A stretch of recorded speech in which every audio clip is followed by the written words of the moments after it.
Welcome to Self-Perfected.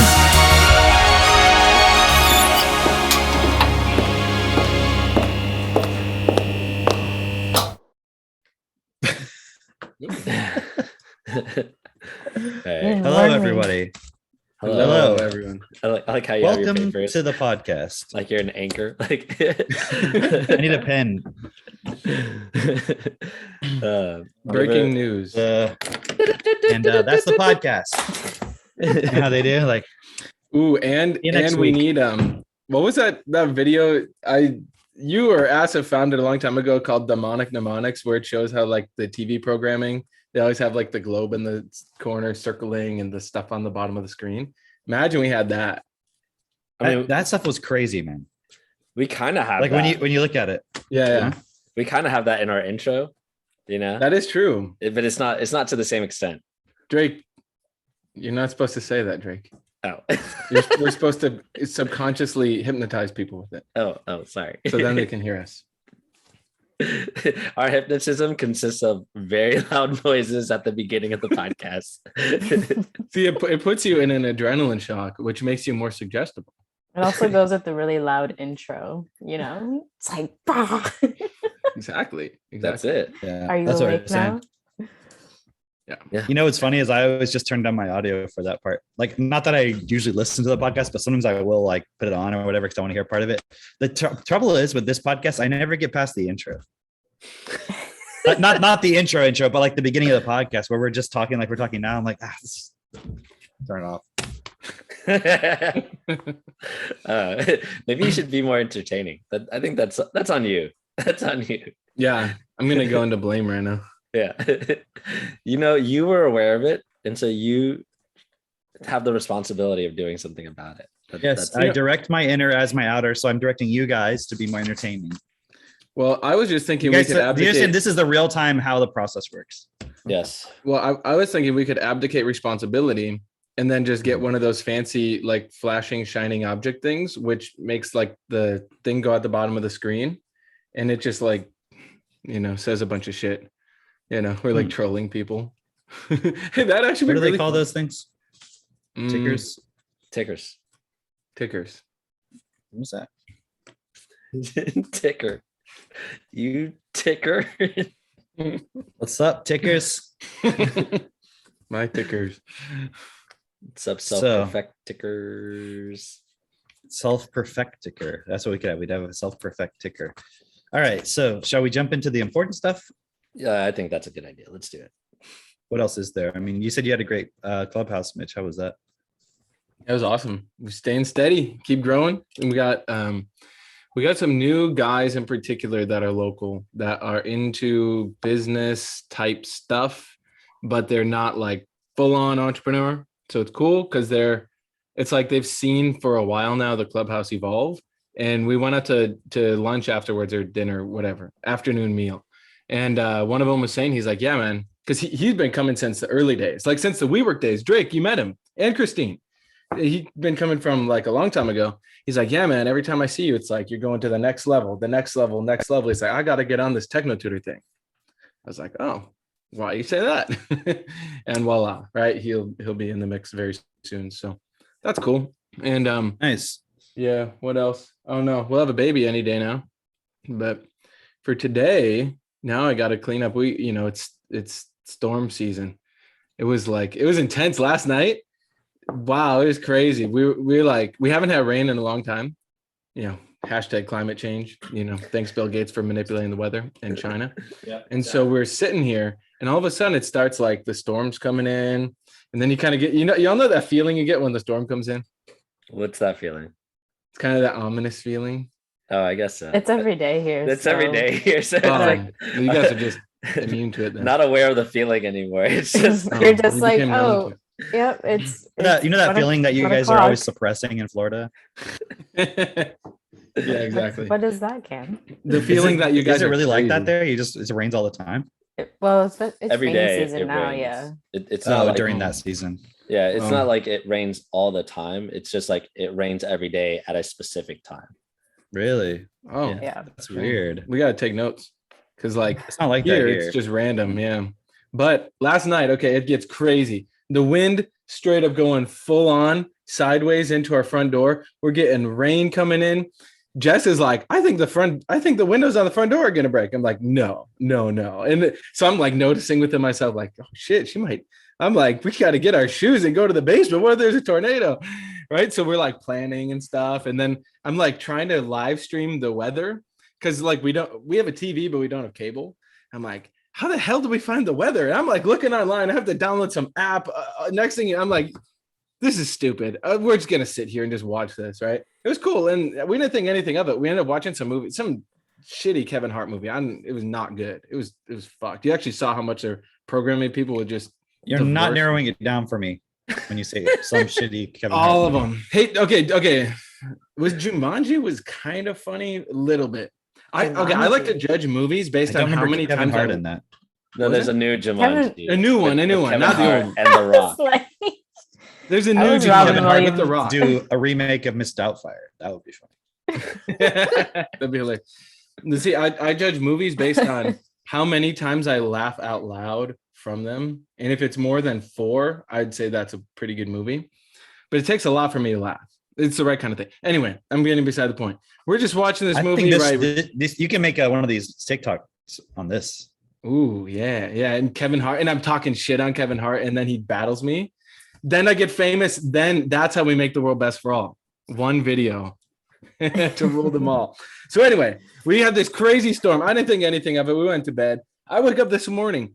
Cherry tree got totally fucked. Like it's half on the ground. Branches broken really? Yeah, like I looked like I got struck by lightning, but I know it didn't. It was just like one giant branch got knocked over. I was like, damn. Cameron's all into these like chainsawing, woodworking. I was like, dude, just go buy a chainsaw and cut it. Yeah. I'm telling you, that's what I did. You just look up a YouTube video of how to cut down a tree. I don't know what to do with it. I'll just probably throw it. I'll give it to cut it up into logs and then put it in your barn, raised off the ground, and just leave it there until forever. Seriously. Hey, my cats can I'm use telling you, that's what you should do. That you should just cut it up into like long logs, as long as you practically can, and just store it slightly off the ground in your barn, just out of the way, and just leave it there. And then later you can come through and cut slabs out of it, but you'll want to have that later for sure. Yeah. That's like an asset to make cool shit. And with age gets better. So yeah, that's like you'll have a cherry tree from your property. That's good. Yeah, but then our front yard, we have this tree that's like right in the middle, and it's just like half is like just gone. And it's like, I don't know. I'm having flashbacks. When I was a kid, I remember one time there's this tornado, and we had this tree go through my grandma's window, and no adult prepared me for it. They're like, oh, we're going to grandma's because we got to clean up after the storm. I walk in their kitchen. This is like kitchen where I've like made Christmas cookies. I have my great childhood. My grandma loves me, right? She's like the only adult that like didn't like, well, she was very kind to me. Was she like in the kitchen, like impaled by a tree? That's what I'm imagining. Like, oh yeah, we forgot to mention grandma's. She's kind of in a bad place right now. You're like, no, thankfully. But there was freaking glass everywhere. The tree was like half through the window. I walked in there and I was like, my memories are ruined, and I just like started crying and no adult was there to support me effectively. Remember that book Drake was talking about, 7 ways to like traumatize your child? This is like the bonus content for that book. Yeah, we're actually going in reverse. We start with the bonus, but anyway, I'm rambling, but I do find it fascinating. It's like as you go through life and you go through this process, you have different things come up, different things that you've been time looping on, and so something that I've suppressed has been like all these childhood memories of y'all in Florida have hurricanes. Right. Yes. So you probably have a similar thing, but it's like, Christine, I don't know what you have in Canada, probably snowstorms or some shit. So I don't know what you grew up with, but it's like this thought of any given day, at least in the summer, there could be a tornado that comes in and literally takes away my home and everything I love and could literally throw me in the air and kill me. And like, nobody's there to actually ground that information with like the odds of it and things like that. So I just remember being paranoid about that shit. Movie impulse that, the news channel, the weather channel. I was thinking of Wizard of Oz, but I was thinking Twister. Wizard of Oz, but like, I hated isn't that Twister shit. A little bit more mature? That scary ass witch. That was like the witch I saw yesterday driving. I was telling you guys. Synchronicity. That's hilarious. That's The Wizard of Oz was the original Matrix. I did not watch The Wizard of Oz. Dorothy was the original Neo. No, yeah. Who was Remember, like the Morpheus? guy behind the Toto? curtain and all that stuff, the Who was wizard, Morpheus? the lion. Oh, I never actually watched all of Wizard of Oz, so I just went to the play and I feel got like that's traumatized. fine. I got traumatized during that scene with the freaking tornado. Tornado, yeah. I That's used to be afraid of fucked. tornadoes too, and like dark clouds, but I don't know. I've worked through that, I guess, because Oh, I'm well. here in Florida and it's like always like that, and I'm like, wow. I will say Christine gets very excited anytime there's lightning. Lightning. Yeah, see, and that's every day. So every day, Christine's like, "Did you see that lightning?" And I'm like, "Yes, we live in Florida." She's like, "But no, it was big. It was loud." I was like, "Yeah, it's every day." But I like it. It's Well, like hidden with our perks. kids, there was some storms here like a couple weeks ago, maybe, or yeah, something like that.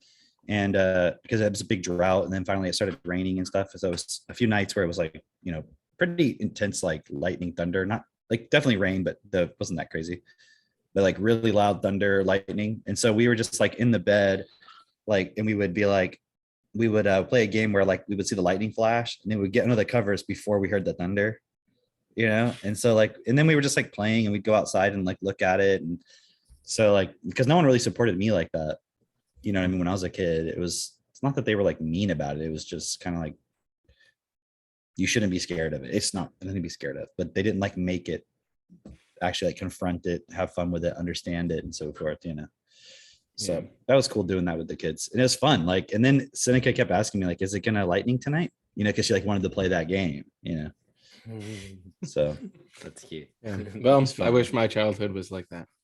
But that's what I'll do for my son. can I show you guys something? Show me. See it. This is what I went back to the house for. It's just an example. Like when our kids are playing, like I wanted to show this because, and I've showed stuff like this before, but it's like, you think that you have to have like, oh, the kids have to have the Spider-Man toys and the Batman and the Barbies and the Netflix shows and the cartoons and all that stuff. But like our kids don't The play with that puberty stuff. blockers. The hormone blockers, the drag shows, but it's like with our kids, like we're reading the robot series from Asimov. So like the kids, when they're playing as characters, it's like Seneca is Fast Off, or, Daniil from like the robot series. And this is like what Max, because they have these videos like I've talked about before, where I'll go when I'm at the office, when I have a moment or whatever, I'll do it deliberately. I'll come and I'll download a bunch of stuff, like videos about electronics, machines, dance videos, jump, how do you jump on a trampoline, like tricks, just anything. And I download stuff, and then I take it back and put it on a computer in the house that they have access to. And so they'll watch these videos, and like they're watching videos about like calculus and conservation of energy. Like that's the video they keep wanting to watch right now. It's this little video of like it's a 3D animated thing, and it's this little roller coaster, and it's not going fast, it's not crazy, it's this little like kind of 3D animation style like roller coaster with like a little robot in it, and it's showing you the relationship between its height, and then it has like this little square that expands and contracts as its kinetic energy goes down and up. So you see like the height go up, and then the kinetic energy goes down, and then as the height goes down, the kinetic energy expands. And then it shows like different elastic collisions where like, it'll bump into one and the other one will go, and it's just explaining those things. And like, they love watching that. And, I'll tell you one more thing before I show you this stuff. So like last night we're sitting, it was probably like 9:30 or something. We were basically getting ready for bedtime and all that. And we're sitting in the kitchen. Katie was already with Caius in the bedroom, but I was sitting with the kids. And Max is sitting there. I think we had just fed the dogs. And he was like, hey Cam, like, can we order an AED? And I was like, an AED? What is an AED? He's like, it's from that sheet you got me. I remember I told you all about those reference study guides. I know I sent y'all a message about this, but just for reference for everybody else. So I talked about they're like these little plastic laminated study charts, for like common Latin verbs or math equations. So like all of the equations you learn in algebra all on one study guide. You know, it's like you'll have ones for like law school, things like that, right? History. So I just, whenever I ordered a whole bunch of them, most of them are about math and science, but I got this one that was about first aid. I just saw it and I was like, oh, that'd be cool. Like if you can learn some of that stuff and the kids see that and learn about it and we can look at it. Anyway, so I had given it to him. That was the most recent one I bought. So last night he's telling me about this AED and he's like, yeah, it's from that chart, the one about first aid. And I was like, AED. And I remember looking at it, I was like, oh, are you talking about like the defibrillator? He's like, yeah. So I was like, I don't think we can even buy those, Max. I'm sure they're extremely expensive, but I don't know. He's like, well, how much? And I'm like, I'm not sure. So we looked up on Amazon just to see if you can buy defibrillators even. And everything was like either like a training kit or it was like a plastic cover for one, but you can't actually buy a defibrillator as far as I could tell. I don't know if maybe there's a regulation around it. I don't know. So anyways, I was like, well, it doesn't look like we can buy one. I said, but there's other things you can do. Like on that sheet, it talks about, or actually I didn't even say it was on the sheet. I was like, there's other things you can learn, like for example, CPR. So like if someone's not breathing and they're unconscious, like you can do this thing called CPR. And I went up and I was like, like, I'm not showing you exactly. I was like, but like you put your hand on their chest and you kind of like push inward. And you do it a certain number of times or something. And like Max goes, yeah, you do 30 compressions and then 2 full breaths. And then you want to check their airway to see if there's anything dislodged. And I'm like, what? Yeah, wait. I'm like, how do you know that? And he's like, it was on that reference sheet. He's like, can you, I think he goes, okay, Cameron, is your car nearby the house? Because sometimes I park it over by the barn. I'm like, yeah. And he goes, all right, when you go out there, go in the back seat and look by the car seat and you'll see on the seat, you'll see the sheet. And I want you to get it and then bring it inside for me. Okay. And then we can read it together. So then I brought it in and then we spent the rest of the evening in the big bed, like reading that chart, just me and him and Seneca. And like, it would be like first you do the primary survey and it's like, you check to see if there's any danger. And then you ask the person, are you okay? And you pat them. There's like different things you do a process to see when someone's injured, you don't know what's going on. And so we were like role playing it. I'd be like, okay, I'm going to lay here and you guys see if I'm okay. So I just like lay there and they'd be like, are you okay? Are you okay? Right. And I'd be like, all right, I'm not responding. What do you do next? Right. And then they're like, so like we would go through like the chart and like read it and then talk about it. Right. And that's cute. That's so it was just so crazy how he was like, oh yeah, you do 30 compressions and then you do 2 full breaths and then you check to see if the airway is clear. And I'm like, I was like, I've taken CPR courses like multiple times in my life and I didn't remember. You know what I mean? But it's like he reads it one time 2 days ago because it was sitting in the car. It wasn't like it was even in the house. And then we get it out and that is what it says, right? And then we're reading about frostbite and we're reading about heat stroke and seizures and just all kinds of stuff. So it's just like, that's entertaining to him, and so when people are like, oh, well, he likes electronics, it's just naturally he's interested in. I'm like, so he's just naturally interested in first aid.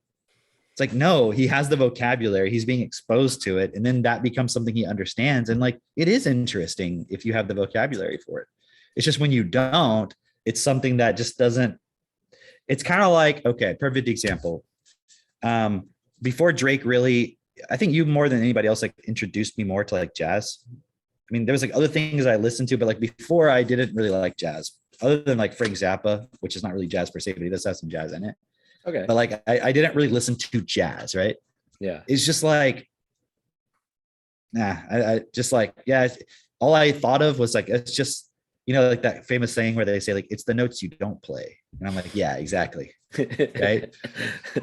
But then I saw this video a few years back. I think it was maybe like 3 or 4 years ago. And it was on YouTube. And it was talking about why Giant Steps by Coltrane is like this masterpiece. Right.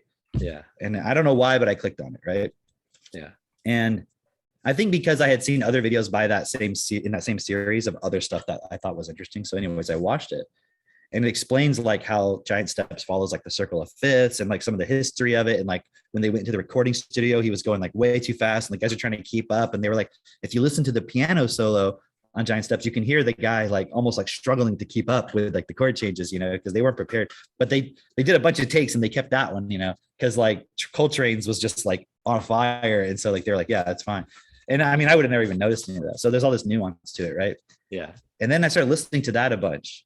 And then I'm like, oh, I'm starting to understand what's going on here. And then I started listening to Barry Harris talk about how jazz music is it's like there's classical music where they're trying to advance the theory of music. And then jazz is like the next step within that process. They came up with new chords and new ways of doing it. And the people who play jazz, like they have to understand all the chord structure to be able to improvise while you're changing chords and just all of that. And I started listening to Thelonious Monk and all these different things. And I'm like, okay.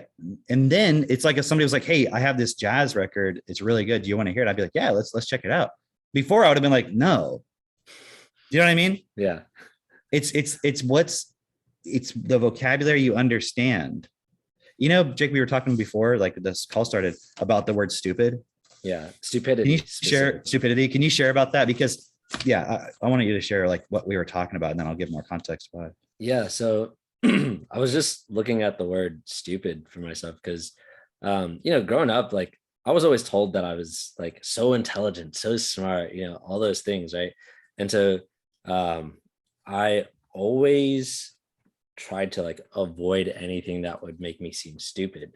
And also like, as a kid, I don't know if other people are brought up this way, but like I was told like that you have to be aware of how others see you, right? And I also understood that as like being aware of how others think of you. That's how I understood it. Because I think like that's also part of Latin culture, because I got that impulse that heavily too. Yeah. So and it's interesting because like how you were talking about what do they say, Christine?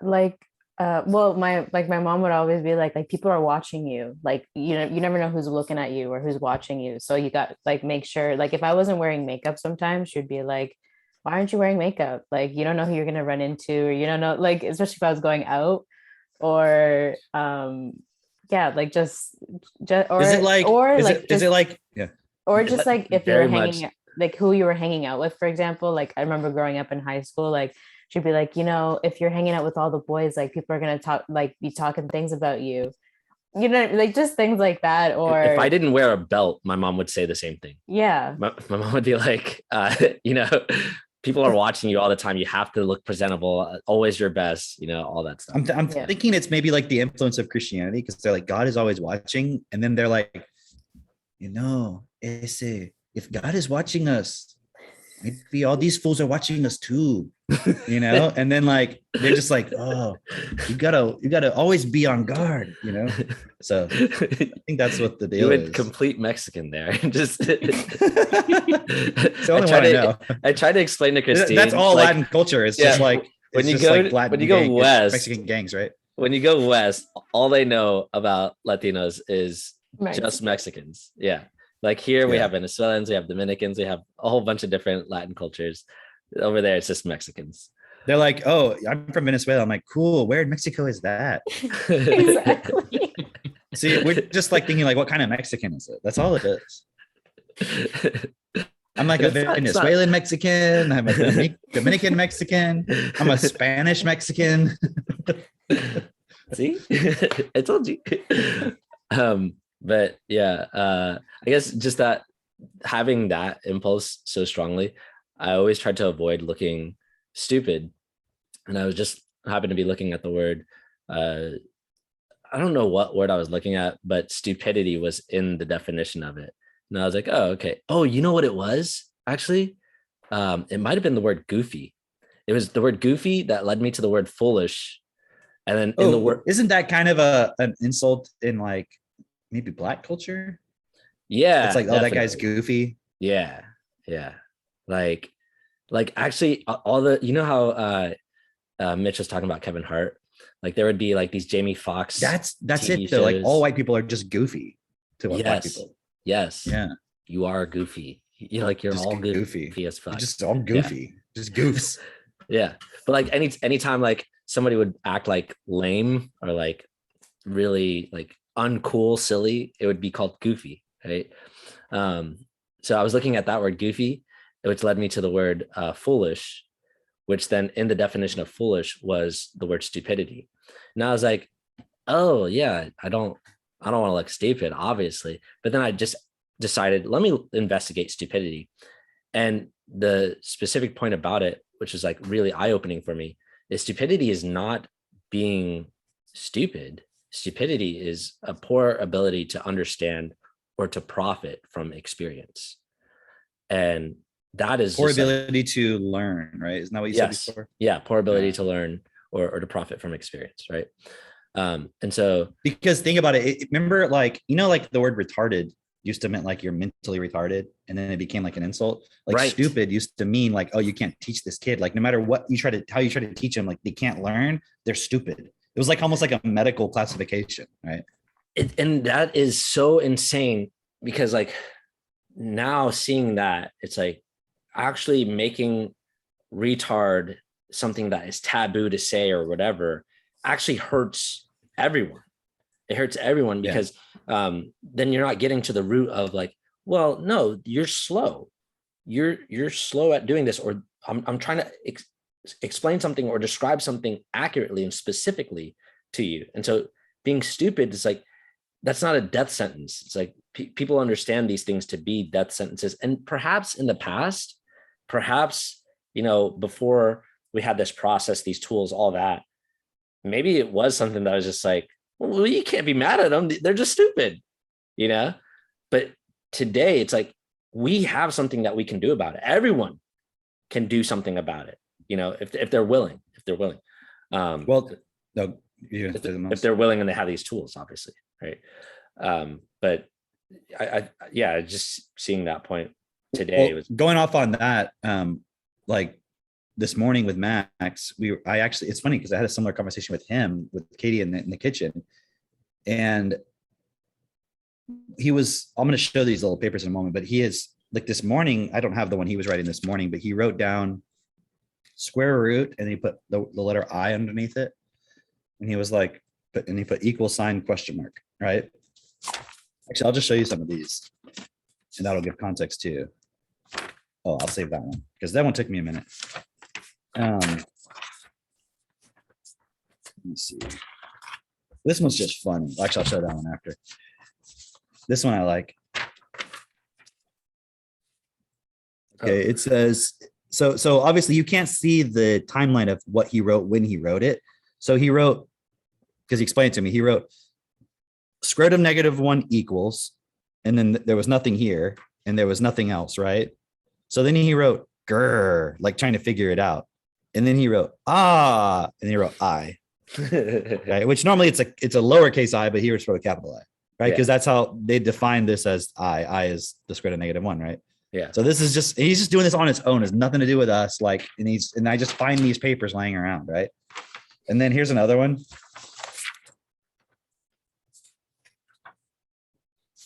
The same. He wrote I plus infinity equals, and then he wrote, see, he's trying to like put all this together, right? And then he wrote complex infinity. Right? Do you get it, Drake? Yeah. Because like I is part of the complex numbers, right? Yeah. And then this one is a similar one. We're talking about the same point. I think he was just testing it out. I like this one a lot. This one's funny. Infinity plus infinity equals question mark equals double infinity. He put two infinities together and he wrote, wow. Okay. And then here's, there's I don't know if y'all have these, but we have these things called sweet gum trees. And the seeds are like these little spiky green balls. They have like little spikes. Oh, yeah. And like they're kind of soft when they're green, but when they get dried out, they're like hard. And if you step on them, it just kind of hurts a little bit. So he drew a picture of a chicken and it's like a spiky ball hitting him and it says, "Bawk." Okay. But then this one, I didn't really understand at first. I asked him about this morning. Okay. It says E plus E equals question mark. And then I was like, what is that? And he just miswrote it. So then he corrected it, I guess, when he was writing it, but it says L. E plus E equals L. And I was like, so what do you mean by that, Max? Because I'm like thinking maybe some video he saw or something. And Katie is like, yeah, what does that mean? And he goes, well, E plus E is L. Like he's like, if you put numbers to the letters, E is 6 and L is 12. Oh, wow. So E plus E would be L. I was like, Oh, okay. So he's just doing stuff like that, like how he plays. Like, and it's not like he's doing it all day. He'll do it for a few minutes or whatever, and then he'll be doing something else. And like, it's just like you'll see him, like he'll randomly be sitting there doing something. He'll be like, and then he'll go and get paper and a marker and he'll just start writing, right? And so like this morning he had written that square root of I, and he was asking me, what is it, Cameron? And I was like, well, what do you think it is? And he was like, I actually don't know. And I was explaining to him, there's no way to write. There's no symbol for that I'm aware of. And so we were talking about stuff, and Katie was like, yeah, the other day he knew, like when they were talking about something, he knew what half of 150 was. Right. And I was like, what's half 150? He was 75. And I was like, okay, what's half of 15? And he goes, well, it's not a whole number. And I'm like, yeah. So then when I was writing it down and showing him how, like, you know, if you divide by 10, because I was like, what's 150 divided by 10? He's like 15. I'm like, so what's 75 divided by 10? He didn't understand that yet. So I started showing him like how you can like look at the decimal point and move it. And it kind of, when you're dividing, multiplying by 10 and so forth. And so we're just having this conversation. This is like, you know, before we started recording today, this is like at 8 a.m, right? Where he literally had just woken up. He comes in the door, right, into the kitchen, and Katie goes, hey, Max. And he goes, hi, Katie. And he just goes outside, starts peeing in the grass, right? And he's like peeing in the grass outside in the backyard, right? And he's going, and I hear him outside going, gigantic mushroom alert, gigantic mushroom alert. Like while he's like peeing in the grass, right? Like, gigantic mushroom alert. And I go outside and he's like, gigantic, there's a gigantic mushroom. And I look down, there's like this huge mushroom, like in the grass, you know? It's just hilarious, right? That is hilarious. But Wow. I remember when I was FaceTiming with them and Seneca was like, you want to go outside? I was like, yeah, show me outside. And she's like, so there's the garden. There's some grass. Max is peeing in the grass over there. There's some tables. It was just like a passing by, like, yeah, normal. It's cute. The reason I brought all that context up was like, so in that conversation, I was just remarking to the point. I was like, you know, Max, I was like, I can't remember where the point came in. Oh yeah. I at some point anyways, I said, it's just fascinating. I said, because like you're the age now that most kids would be when they go to school for the first time. Like some kids would go maybe to preschool. I was like, but this is the age where you like basically generally start school, kindergarten, right? Yeah. I was like, and I said, and most parents are thinking, and then I said, like, I had said something about most kids being dumb compared or something like that, right? And Katie was like, well, clarify what you mean by dumb, right? And I was explaining to him, I was like, okay, here's what I mean. I said, most kids are not, I said, parents don't know how to support their kids to develop their abilities. They said, you're not special. Like you're not, it's not like you're unique and that's why you're able to understand all this stuff. I said, it's just that most parents have not supported their kids. I said, you're the age where most kids will be going to school, which means the average parent is thinking at this point, you would start learning stuff at this point. Like everything before then is just, you're a little child. You don't need to learn anything except basic stuff like tie your shoes, or not even tie your shoes, like put your clothes on, sit down for breakfast. Like, I mean, what are you expecting kids to learn in the first 6 years? Maybe some parents are thinking, I'll try to teach them some alphabet stuff, but you know, they'll learn that when they go to, like, they're really everything they're thinking just going to learn at school. Yeah. And I was explaining to him, and I was trying to get him to understand this point of like, by structuring his vocabulary, that's why he's able to understand and learn all this stuff.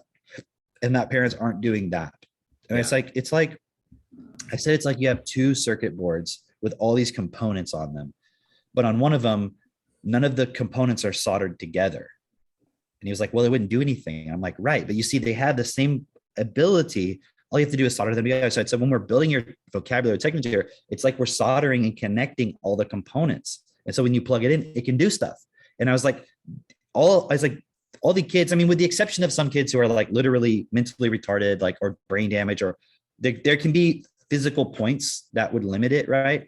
But just generally speaking, Max is not a special, like he's just naturally so to the level he's at, right? Yeah. Like it's just, that's not a natural thing, right? We've built his vocabulary. We've soldered all those components together. So he was like, oh, that makes sense. Cause I want him to understand, like, I'm not saying other kids are dumb and you're just smart and that's just the way it is. I mean, we've talked about this so many times. Like he understands his responsibility. It's really insane that you can use that analogy with your 5-year-old. You know, what's fascinating about it is I can't use that analogy with most adults. I know. It's like I'm trying to figure out because I would always use computer analogies or whatever to try to explain it. And it's like I can see they're not processing it. But like with Max, I can literally use those same analogies, and he's like, "Oh, that makes sense." Right. And it's because adults, it's like their parents thought when they were 6 years old they were going to start learning stuff, and by that time they've been dumbed down. So think about what you mean by dumbed down in the context of what you were saying, Drake. It's you weren't supported to continue to be able to learn new stuff.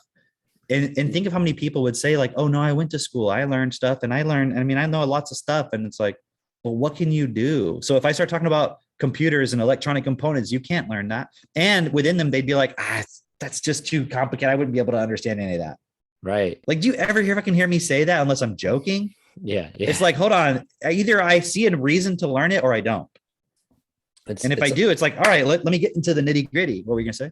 Parents don't realize that they're making their kids stupid. And even if the kid is intelligent, you know, but they're making their kids stupid by not allowing them to learn from their experiences and not giving them many experiences to learn from and giving them the ability to process that information very early on.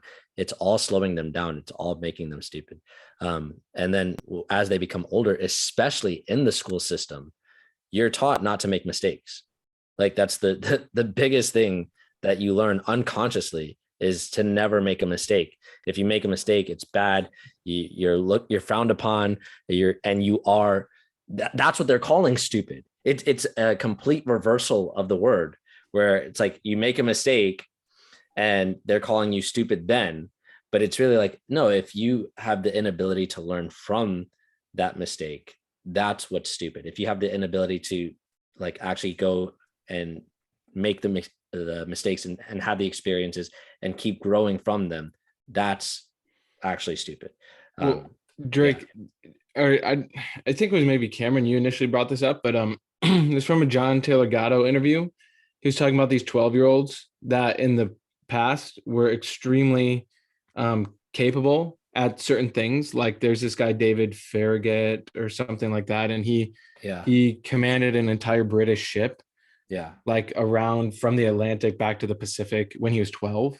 And there's like Thomas Edison, by the time he was 12, he had like an extremely profitable paper route. So I was listening to that this morning because I'm fascinated by that. Warren stuff. Buffett, right? Like Bill Gates, when he was like that around that age, he was programming computers before he was even programming computers, even like companies. Right. Yeah. So now you look at like, and with all those kids, they didn't go to school or they were in school. Like Benjamin Franklin went to school for 2 years and he was just so disorderly that he just, he got out basically. But even like someone like Bill Gates who went to school, there was other kids at that school. Right. It was a combination of the genetic point plus the environment. Yeah. Yeah. Right? And genetics just means what you're coming in with information already at your disposal to a certain degree. That's it. Mm-hmm. And what was fascinating then is because earlier this morning I was reading, I brought this book up before, but it's called Where Good Ideas Come From. And I was reading this other chapter on, they call it the slow hunch. And it's how you'll have an idea. Like they use some example with the 9/11 attacks, how the FBI had this hunch that like terrorism was going to go on the rise again, but no one could put the dots together. So it's like you take a slow hunch and watch loose change, everyone. I have a hunch I'm about to spill this coffee. I don't know where it's coming from. But yeah, it's that was a story that they had used, but it's like this idea that's like you have a hunch of how something's going to be. And then sometimes that can collide with another hunch. And then boom, you have this eureka moment. And a lot of people like to see it. It's like the iconic, like, oh, eureka, I understood it. But you don't see everything that went into it. So you're thinking it's just going to magically come to you rather than it being a consequence of like studying a lot Yeah. of shit really, yeah. Yeah. And so what I find just so interesting is that you're talking about those reference sheets that you've given Max, is because I've read this book multiple times, but every other time was pre-Techno Tutor. So I literally, I couldn't actually read it. I couldn't put the pieces together, but this time it became obvious to me. And I learned this really cool concept, and I've actually been doing this without being aware that I've been doing this. So it's a term they're explaining it with Darwin, right? And he would apparently, in a lot of these older, you call them like thought, I don't know if thought leaders is the right word, but just these people that we look back on in history as like, oh, they were intelligent, they came up with a lot of things, like Darwin and some of these original thinkers. And they would read in a very different way than a lot of people read nowadays. So nowadays people will like grab a book and think, I just got to read through every chapter. But a lot of people used to just read little bits and they would jump from book to book. But what they would do is they would read and they would write at the same time. And so they called this act, they called it commonplacing, or you would have a commonplace book. What's fascinating is I've been doing this for years. I didn't know what I was doing, but I have like journals, right? Here's just 2 journals as is. They're like nothing fancy, but it's like all the gold that I find in books or cool things, like how Max is writing down those equations, but it would be captured in a more systematic way. So for example, I'll take some quotes from like some Bernard blog, or I'll take something that Elon Musk says, or I'll take some theories from this and that. And then you put it together, but then you reread it and you reread it again and you put things together. And sometimes that's like where the greatest ideas come from. But what's cool is ever since I got Techno Tutor, then I made it a rule that everything that went into this book, I would have to have put through Techno Tutor first, I saw the common sense of it. But it was like, now I can see all this stuff. It's like, it's really amazing because, well, now I'm looking at it as raising a kid, right? Jess and our son's going to be here any day now. And I'm looking at it like, wow, I'm going to get him journals, when it's age appropriate, whatever. But to then take all these cool things he's learning, whether it be math, computers, CPR, first aid, all that stuff, and then give him that structured environment so then he can fill in the book how he wants, or we can do it together. But then that book, it almost becomes like your own encyclopedia. And they look at the guys like Tim Berners-Lee and the other guys who were around at the beginning of the internet, and the concept of like encyclopedias, Wikipedia, Google, search engines is all based on this general idea of systematically capturing information, and then you can use it, and then the ideas can like cross-pollinate, and that's how you can get really like comprehensive understanding, where the average kid has no fucking idea any of this stuff. Maybe little bits and pieces here and there because of their parents and the genetic points, whatever. But it's like, imagine how dominant like all these Techno Tutor kids are going to be, because they have the vocabulary integrated because they have Techno Tutor, but then also the environments and then these ways of doing it. It's like, yeah, the stuff that they're going to be able to do is just, even with the genetic points, like how many Bill Gates come out of even those elite homes? You know what I mean? It's not like it's a systematic thing anyway. As you were talking about that point, I realized that's how I read. Like there will be times where I'll make myself read the whole book, but generally it's like, just pick up a book, look, like, remember on that meeting the other day where I had that vocabulary acquisition book, I think. Yeah. Right. That's it's just because I picked it up and I'm like, oh, but here's what I noticed. So I'm not saying that there's not value in writing it down or something. I'm not in any way disparaging that, but I'm just talking about how I'm looking at how I process stuff. I generally never write stuff down unless I'm being very specific, like writing into a blog or something. I don't have notes. I don't have journals. And I'm not saying there isn't value for those who do it, because that's definitely a valuable point people can do. But what I do is I always just talk about everything. And maybe I think that comes also because that's how I've built like my life, is like through talking and persuading, you see what I mean? And like I was a tutor. So it's like I would take information and then I would immediately use it to be able to explain something. And also though, having that natural learning ability open, where it's like you can remember that stuff. Not everyone has that point where they can just remember all of it. So writing it can be supportive as well. I'm not saying not to write stuff down. But I was just looking at that point where like, that's why like we do the podcast and so forth. It's so I can put all the stories down. That's why I had to go back. We started late recording today because I wanted to go back to the house and get these guys. Forgot them because I know if I don't, like, this just going to go by and then that story will be lost. Yeah. You see what I mean? So being able to take the information and then utilize it and use it to persuade or illustrate or something.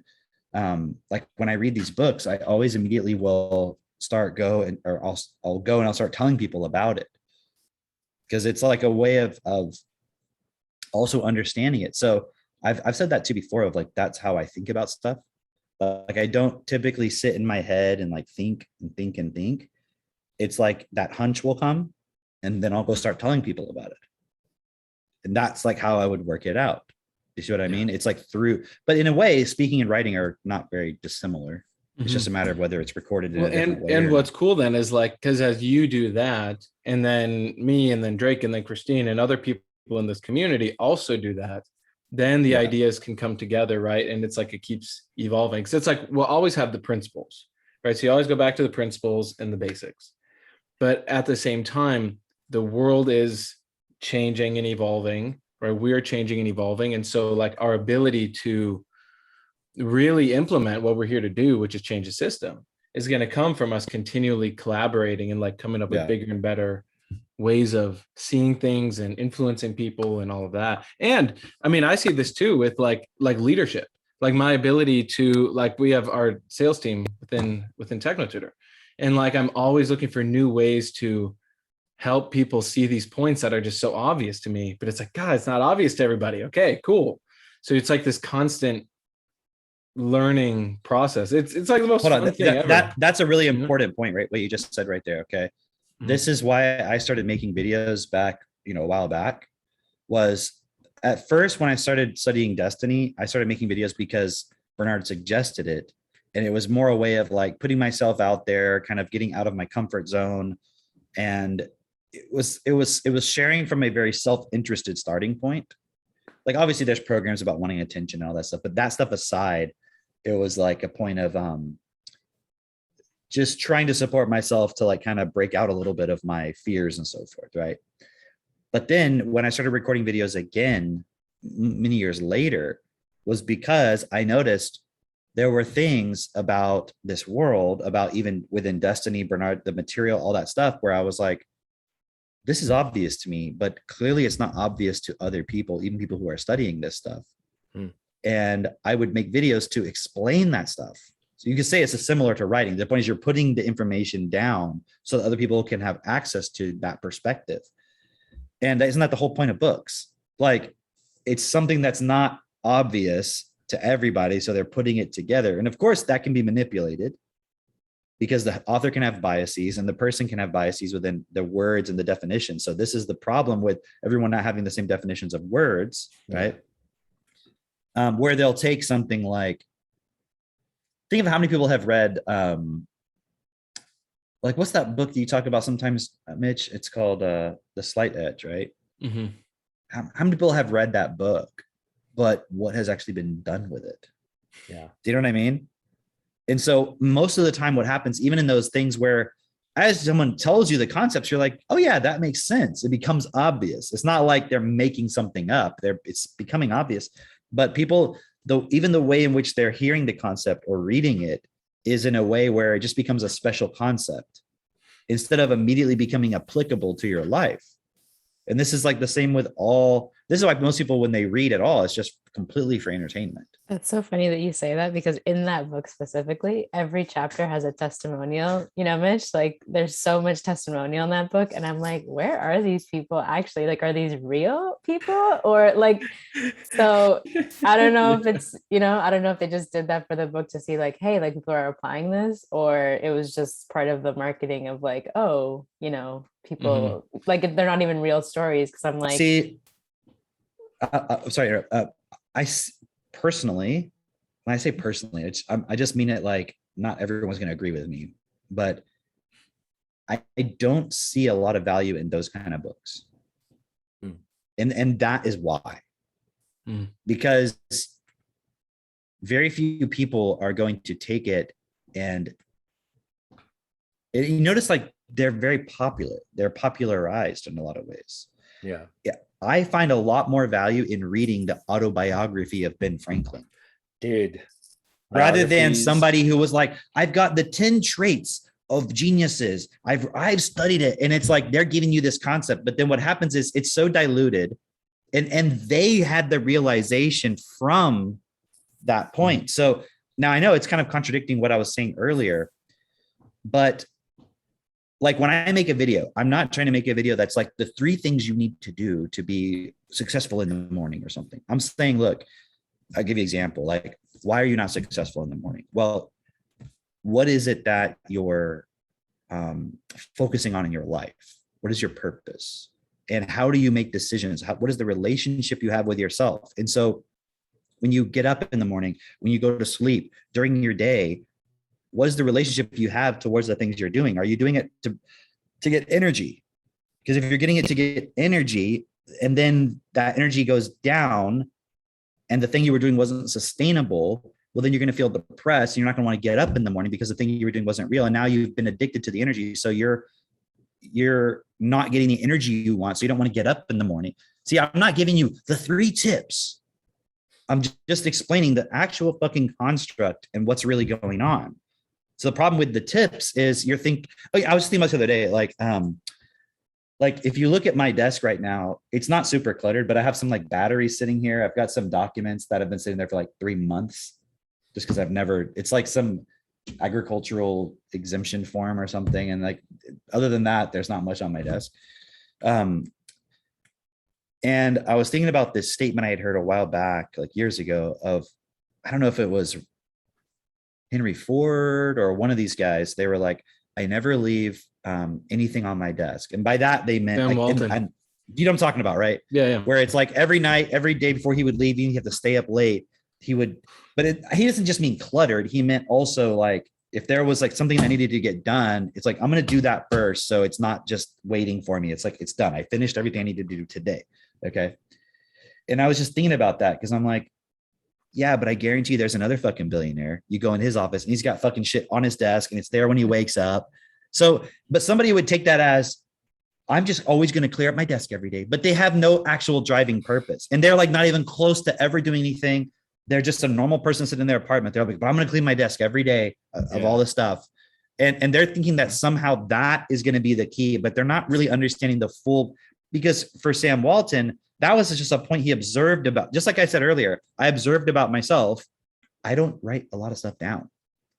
I just explain it to people and I just go around, like I'll tell the same story 5 times to 5 different people. And sometimes the same person will be in that other conversation. They'll hear me say it again. And then I'll go tell it on a meeting and I'll tell it to this person just because I'm like getting the value out of that. Now, like I don't have to write it down for myself. And I've told somebody else and I've used it for some purpose, right? So I'm just explaining that. But am I saying that everyone should do that? Because what Mitch was saying, I could see the value in that point. You see what I mean? Like, So if somebody were like, oh, but Mitch said to do a journal, or Cameron said, you just go and you tell 5 people, like that's not in itself the key. It's just the way the way I'm processing it and the way my programming has been developed, it makes sense in my particular point. But the point is, are you processing the information? Are you applying it in some way? Are you putting it together? And it's the starting point of why you're doing it rather than the particular method you use. And also Mitch and we have the same starting point, the same endpoint. We have the same goal. So does it really matter which approach you take in the context of how you are programmed and so forth? What are you gonna say, Drake? It's like which one gets you the result, right? And you have to be very clear because like your starting point, my starting point is clear. Get TechnoTutor into every single home in the world and change the system. And it's like, so because I look at my programming and like I grew up with a dad who was like into business and like extreme type A, like you just always work. And so that for me is pretty freaking natural, right? And I'd wake, so it's like, if I'm taking in a new piece of information, I have my system by which then I put it in a certain note. So I know what to make content on this week. And every Monday I make my videos and it's like, that's the whole thing. And then I do my team calls and I'm on other calls and it's like, I'll lead the self-perfected call once a month. So I got my system. But yeah, if some other person without the same pre-programming, well, this, I think the main point though, is when people talk about the 3 keys or they just talk about a concept, it's like, are they talking to someone who has techno-tutor and is doing the process, or someone pre-techno-tutor with the process? Because that's like the key, like. Okay, because at the end of the day, for most people, it's just another form of entertainment. It's like, oh, I read the new hot book. Yeah. Yeah, it's like it's just the marketing technique. Because when you look It's at any sales. sort of, like, yeah, exactly, like any sort of marketing or content creation, it's always like, how can you break it down and make it into like quick, because that's the way that people are able to process, and that's the attention span of what people are capable of retaining that sort of information. Like it's just across the board. Like, so I get that idea, which like Atomic Habits is like another really popular book where the same thing. It's like they give you all these like tips and tricks, but it's like, how many people do you know have read that, who like maybe will advocate that book, but then they've gone to make something bigger? Like there are the people that do advocate that book, but it's not because of that book. It was just like, oh, I got some stuff from that. Now it's applying into my business, which is the greater purpose as to why I'm even doing these things. Well, right? It's like, okay, in the normal, typical sales business world, you might get your sales team to read a book like that because it keeps them focused on the idea of developing themselves, the idea of continuing to work and apply themselves. But generally speaking, most people don't get any actual real value out of it. I mean, and I'm not saying there aren't any books like that. Like there are some that are like you take something like a Zig Ziglar book, but you'll notice he tells a lot of stories. That's what I was so going to it's say. Kind of like reading a biography or an autobiography, because he's using stories, not just telling you facts. That's the value of like the biographies and the autobiographies. It's like, right. And especially like when you're a kid, because you have to extract the point out of it. You see what I'm saying? Yes. It's like you're seeing you have to see the pattern and be like, and you realize, okay, but I want to say this real quick. The difference though is someone reading the 3 tips and tricks, that's like Mitch. He's already clear on his purpose. He's already moving himself. It's like you find ways of integrating it into what you're already doing and a new insight into that to become more effective and so forth. Then it becomes effective. But the average person reading it is just reading it as a point of, they're thinking by reading it, it's going to give them the focus you already have. Mm-hmm. It's going to give them the purpose that you already have. And so if I were going to suggest to somebody who doesn't yet have the purpose and they're trying to become an entrepreneur, it would be get techno-tutor, study the destiny material, understand how the mechanics of the mind works. Like focus on that perspective, your actual process, because that is far more valuable than going and reading a book on, like, we're talking any of these kind of things. Like, what are the secrets that all billionaires do? And it's like I said, like, yeah, there's 10 billionaires do that, but other 10 billionaires don't do that. And there's different patterns and so forth. The point is they're clear about what they're trying to do. That's what you need to focus your time and effort on. And you need to focus your time and effort on, why are you wasting energy on things that are not best for you? Why do you not care? Study what's actually going on in the world. And I think people can get lost in these sort of, it's basically self-help. And that doesn't mean I'm disparaging them. I'm not saying there's no actual value in the books. There's no actual real points in the books. It's just, if you're not clear on who you are, what you're here to do, what's your actual purpose, like you've realized what it is, it's just a waste of time. So I get the most value out of books like these research books, where it's like you pick it up and there's a point in there of like, hey, here's an actual thing that's true about the world. And then I can take that and then I can go apply it into something. Like, it's not telling me what to do. Like, for example, I was reading one, hold on, let me get it real quick. There was this point in here. I didn't tell you guys about this one yet. Is that the same one? No, check this out. It's a chat. Yeah, it's the same book. It's called The Nature of Vocabulary Acquisition. And it's like super dry. I mean, it's just like a research book. Incredibly But dry. it's talking about, but the name of this chapter, because what they're doing is they're taking common things that people say in reading research. This was written in the 80s. And they're, in some cases, they're just talking about a particular topic, or they're breaking down like this, it says most vocabulary is learned from context. Okay, that's the name of this chapter. And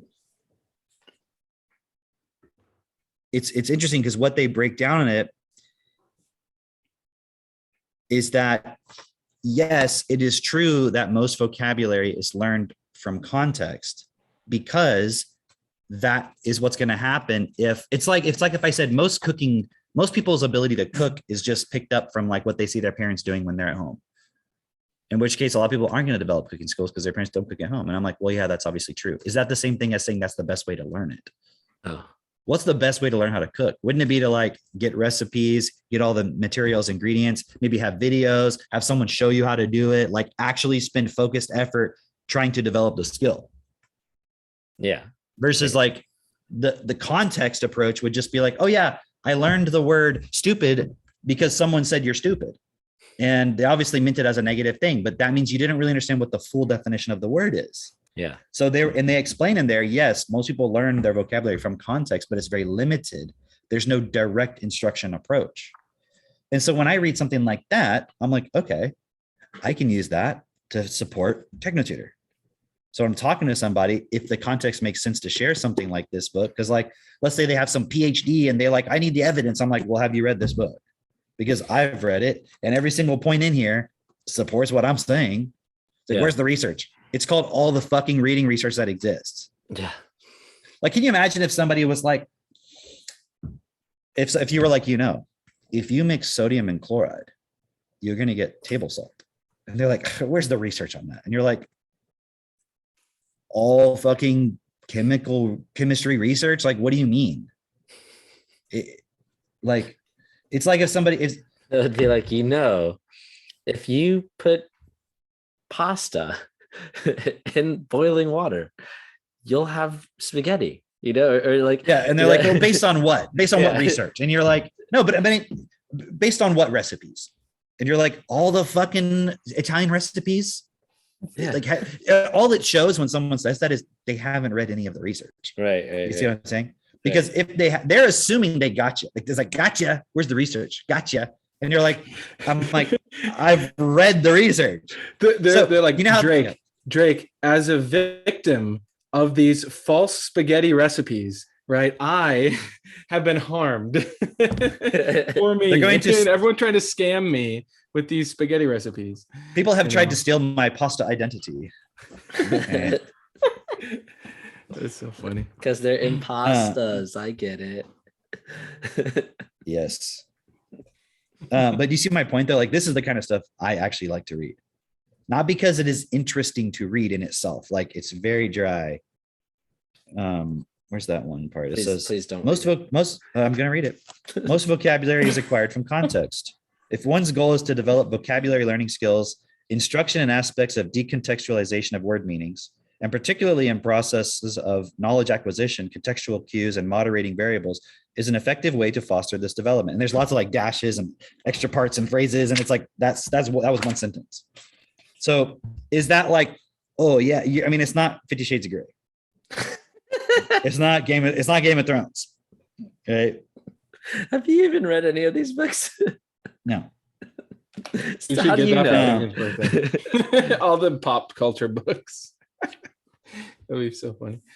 See, it's just interesting because I'm sitting here and I don't want to put it down because I'm like, oh yeah, exactly. Right. Yes. Because it's not interesting to read. It's not like I enjoy the sentences. It's just that, oh yes, like I can fucking use that. Okay, exactly. Like it's helping me because this is like, if I was reading a book on industrial robotics, I'd probably be like, there's just a very little. That being said, maybe not, because I can then use that and be like, okay, do you even have any fucking clue?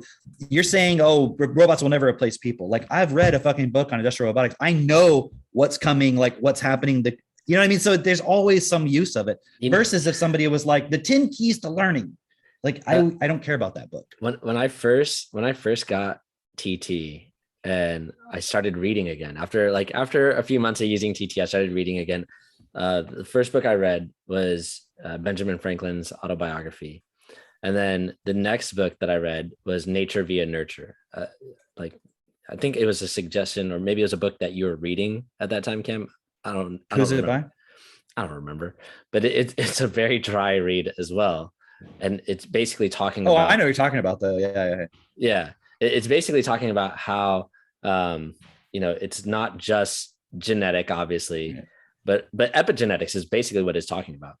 And I remember reading this book and I was just like enthralled. I was like, oh my God, this is so cool. Wow. This is how we change the world. Like, I could see it really clearly, and how it was talking about like just things that would have never appealed to me, pre-TechnoTutor.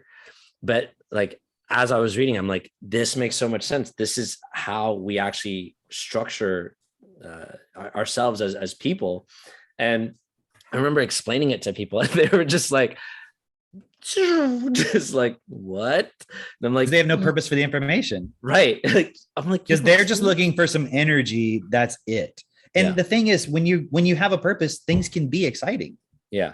And so like if something is fun and exciting, I'm like, this is cool. But then when it's not fun and exciting, guess what? I'm still focused on my purpose.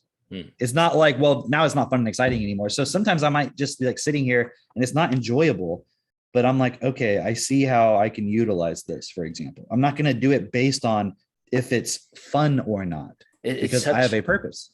It's such a good distinction there of like, if it's fun and exciting versus towards your purpose. Because, and I know we made the very second podcast episode about this, principles versus feelings, right? But this is essentially like, people base their relationships on whether they're fun and exciting, whether it gives them that feeling of like love or whatever, as opposed to having a purpose within their relationships. People base like their business, their lives, everything based on if it's fun or exciting, whether they're going to eat this or that, or like go to a movie or hang out with this person. All of it is based on whether it's fun or exciting or whatever brings them, some feeling of pleasure. Right. But it's not based in purpose. And that's why we have the world that we have today, because it's like somebody is looking for that feeling of pleasure and they're getting it by fucking you over. And, that's what we've accepted and allowed as like, no, it's okay. As long as I get to also pursue my feeling of pleasure, you can do whatever you'd like. We were listening to, this is completely different topic, but we were listening to yesterday, some of Owen Benjamin talking about Andrew Tate. And he was just saying how like, this guy, there's a video of him beating this woman, and like telling her, beating a woman, beating her, not like physically. Yeah, physically beating her. Like, because remember, he was the guy who basically had a OnlyFans, channel with like 40 different women working for him. And he was bringing in like $100 million. Wait. Yeah. Can we confirm that there's actually a video of Andrew Tate beating a woman? Yeah, there is. Yeah. Yeah, no, for sure. What's the context of the beating? It was like he was doing it in front of other people, and like he was having her go and say on camera, like, he hits me when I don't do what he says. But she said he hits me when I don't listen. And like, he's like, did I say don't listen? Did I say don't listen? And he like beats the fuck out of her, right?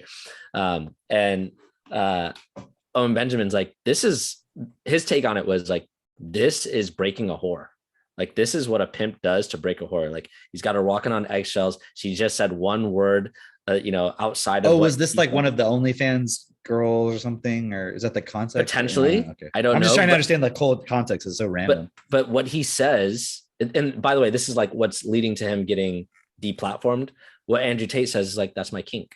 And so it was really interesting because Owen Benjamin's like, okay, so if you're, so we're kink shaming now. That's what we're calling it, kink shaming. So you can beat a woman if it's your kink.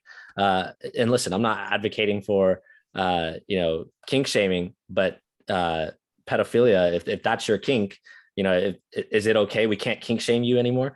Well, I actually, without knowing all the context of it, I would say Andrew Tate was probably using that as a way of being like, what's the word? It's like, like he knows that people are defending based on sexuality. So he's going, well, that's my kink. So you can't like, hey, if I want to be drag, if I want to do this, that's my sexuality. So yeah, what are you gonna say now? I think that was me, and maybe he was just doing it to be facetious, but I don't know. But I'm saying, I would assume that's probably why he's saying that. Like, it's really smart. Like, no, it's my sexuality. So what are you gonna say now? Yeah. Because if you denounce that, then you have to denounce all the That's other the stuff. point. Like but now suddenly there's a limit to what I'm allowed to claim as my kink or whatever. Like, I thought it was fine if it was kids and drag shows and all this, but now, so maybe that's the context of it. But and that's the point. Katie was telling me, because I didn't understand all the context of him, why he was deplatformed. Was it because of it was because of this video. That was the point. Mostly, Okay, yeah. I had no idea. I just heard that he was. But that's not really why, right? Because just real quick, Kirstine, you posted this thing about Katie talking about working with Max on the point of excitement. That's why I posted that Pulse Impulse video, because she was supporting Max with them reading that blog. It's also in a video format, right? And Max, I said something. Oh yeah. Remember that conversation I was talking about with Max? We were talking about the kids in school and how they have the same capability as him. It's just that the parents didn't connect all the points, right?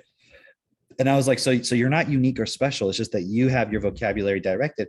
And Max goes, oh yeah, that's what Bernard was saying. Yeah, that makes sense. Oh, that's cool. Right? Like, isn't that cool? Yeah. What was I going to say about the Andrew Tate thing? Katie was telling me that he just figured out the way to game the algorithms. And that's why he suddenly became popular, because I'd never heard of him a month ago. Yeah. And then suddenly it was like being suggested to me. Yeah. And I'm like, okay, and it's being suggested and so forth. His way of gaming the algorithm is actually really intelligent. Like, he just basically he created like an affiliate program, right? And in that affiliate program, he basically told people, go and take my material, clip it, put it in a TikTok, and just make a whole bunch of videos of that. And then in your description or in your bio, link to your affiliate link, and you'll get paid from it. Right. And so he was paying out a lot of people, but they were getting paid. He was getting paid to do it as well. And so that helped him just blow up, because all these young, like 15-year-olds just got paid like, oh, I just got paid $1,000 just from, clipping this guy's videos, and they made that their full-time job, essentially. Right. It's really intelligent. So yeah, obviously that's but is it intelligent? From gaming the system perspective, yeah. Because what happens when you try to game the system? Oh, the system finds you. Right. Yeah, the system goes, first of all, the house always wins. Yes. So it's like the guy who goes, remember that movie 21? Did you ever see that? Yeah. Right. All you did was teach the casino how people are trying to game it. And then now they're like, okay, I know how to read and see how people are like playing these games and trying to, beat the house and all this stuff. So you might win for a short period of time, but you can't beat the system. Right. Because you're using the algorithm. So all you're doing is teaching the algorithm a new method of how people are trying to game it. So no one else can ever do that again. And now he's deplatformed. So he's fucked anyways. Yeah. This comment that Katie made like helped me to like kind of close up the point. It's basically the reason why I brought up Andrew Tate was because it's, again, all based in like what's fun and exciting.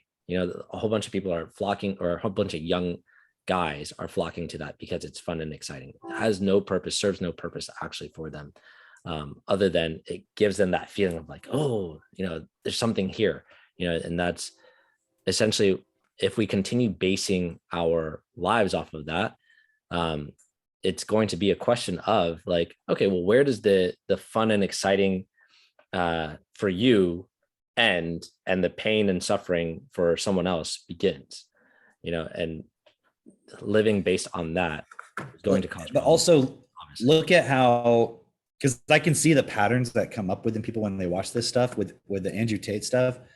Because I saw a few of his things and I started looking at, because I like it when I find something new, and then I try to figure out like, what is this? Like, what is it actually?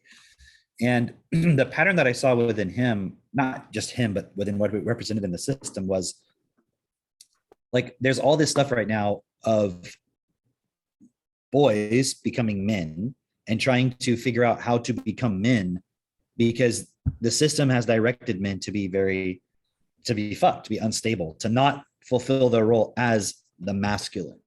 Yeah. And so the Andrew Tate point is trying to derail that. The system is using him. He thinks he beat the system. The system was like, no, I'm going to use you to get all these guys sucked into this idea of going back to the old way of masculinity. Right. Which is like, he's like, I'm a champion kickboxer and a chess genius. And I, and I could have multiple women at a time. And it's like, and I'm like, that's just like the old way of thinking about it. That's not the evolution of masculinity. Right, that's just trying to go. And honestly, it was interesting because he was like, my son won't be a dork and all this stuff. And I'm like, you're kind of a dork, actually. It's interesting because like his pattern, he's like all this masculine stuff. But I'm like, as a man, I'm like, you're kind of a dweeb, actually. Yeah. Being a champion kickboxer, being really good at chess, saying you fucked a lot of women, to me is not impressive at all. Yeah. It's like who you actually are. It's like and I remember I saw this video where he was like, you can get a Lamborghini. Like you can go on and get all this, crypto and be like a total nerd and you get a Lamborghini. But when you drive that Lamborghini, the woman's going to look at you and say, you're still a nerd. It's not going to change you. And it's like, yeah, okay, dude. What about Bill Gates? Yeah. Do you know what I mean? Like Jeff Bezos. Yeah. Elon Musk. Like, give me a fucking. So all it's doing is telling all these guys, like, unless you can achieve this picture of being a man, don't even try. And then everyone gets all hyped up and the system just takes it away, which activates the revenge of the ego. You see? And so the whole point about, and maybe we can post that one too. Can one of you guys grab that link for Revenge of the Ego and then Revenge of the Ego and then put it in the chat. And for anybody who needs the link, who's watching the podcast, it's https://www.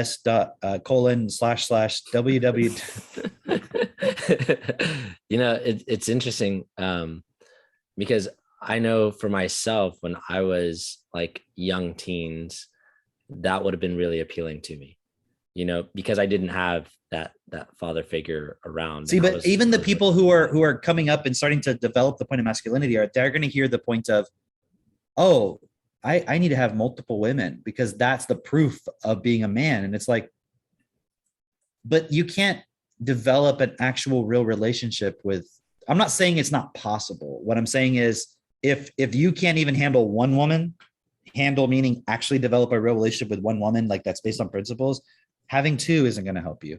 Yeah. It's all just image. Yeah. And that was the point. The guy was saying like, if you have this Ferrari or Lamborghini and you're still a nerd, I'm like, that guy's actually just trying to project himself out of his own self-image of feeling that way. Yeah, that makes sense. He's still got that. You can see it. You can see that's the projection. It's the feeling of not being good enough as a man. And he told the story about his dad. I can't remember what the story was. I can't remember, but you could just see it's like he doesn't know how to. Because the thing is, I don't care if you're a nerd or if you're super masculine. Or if, masculine meaning in the traditional sense of like, what's the word? Like, muscular, athletic, all that stuff. It doesn't really matter per se. Yeah. It's like, what are you actually supporting in yourself and other people and the relationships? That's more important. And somebody can look at that and be like, oh, that's dorky, that's goofy, whatever. But that's what actually matters.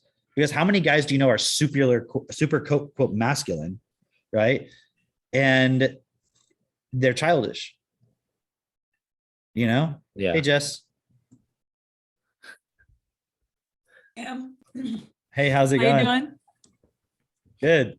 I like seeing you now because you're very close, huh? Yes, very close. We've got. I saw you. Yeah. You go ahead.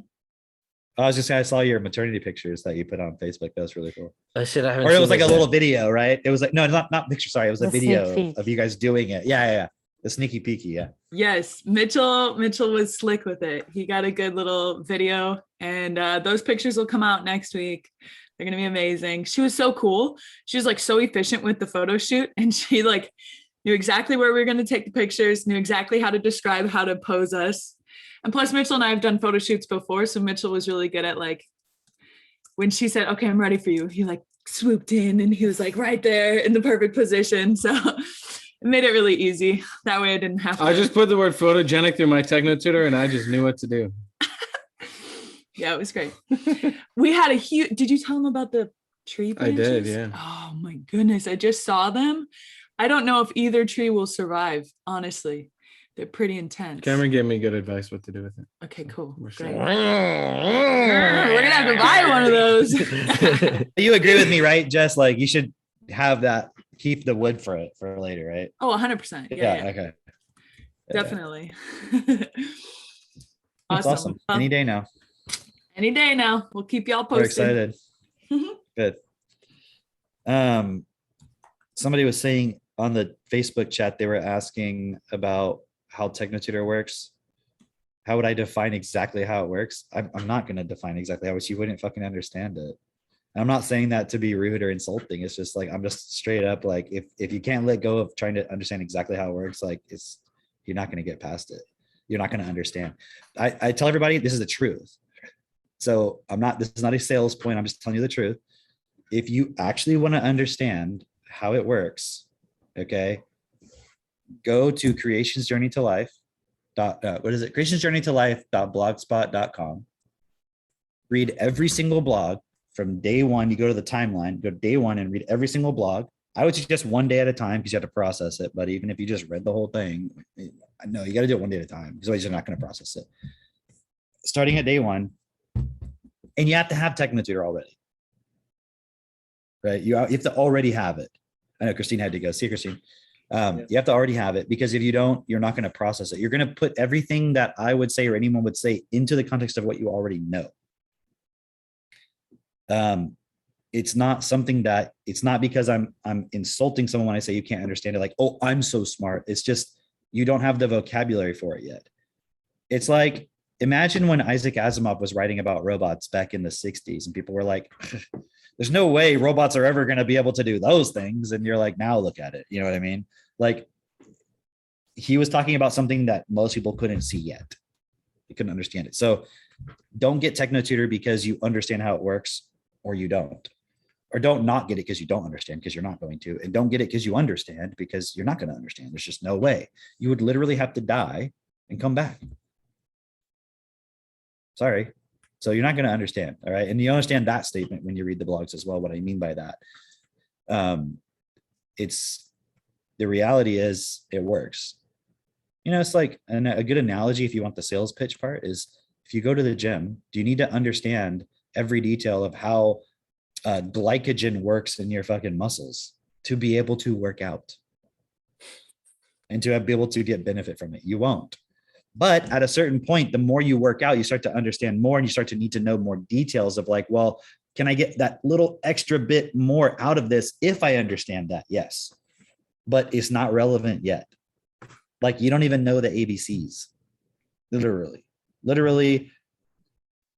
When you learn the ABCs, if you think about all the stuff that was going on in your life, when you learn the ABCs, all the negative stuff, the positive stuff, everything, all of that is stored in those letters. And so your understanding of even A, B, C, D, E, F, G has all this extra stuff that is biased and not correct and is interfering with your ability to process information. So the whole point of TechnoTutor, as you use it, is for you to develop the ability to understand how it works. Right? Just like if somebody was like, hey, real quick, just explain to me exactly how quantum mechanics works. I'm like, okay. Have you studied calculus? Because I could give you the pop science version of quantum mechanics, but the pop science version came from somebody who understood the equations and was like, how can I break this down into simple terms to the average person who can't just read the equations? Because the equations is quantum mechanics, not the concept. The concept is the attempt to relate the equations to something we can understand without understanding the equations. It's like, do you guys remember a function when you were in algebra? I love functions. Do you remember learning that, Mitch, or learning about it? Right. Yep. And if I were to say to you, Mitch, like, what is a function? Just based on what you remember learning in school, like even if you know now, like when you were in school, what did you? No idea. What is it? What is it that you took from it? What did you take from it? Just even if it doesn't make any sense. It was like part of some equation. All right. And most people who even remember anything are like, oh, it's like you have an input and then a function gives you an output. Right. And when I took analysis and multivariable calculus from Gordon Johnson, right, who was an NSA distinguished mathematician, right?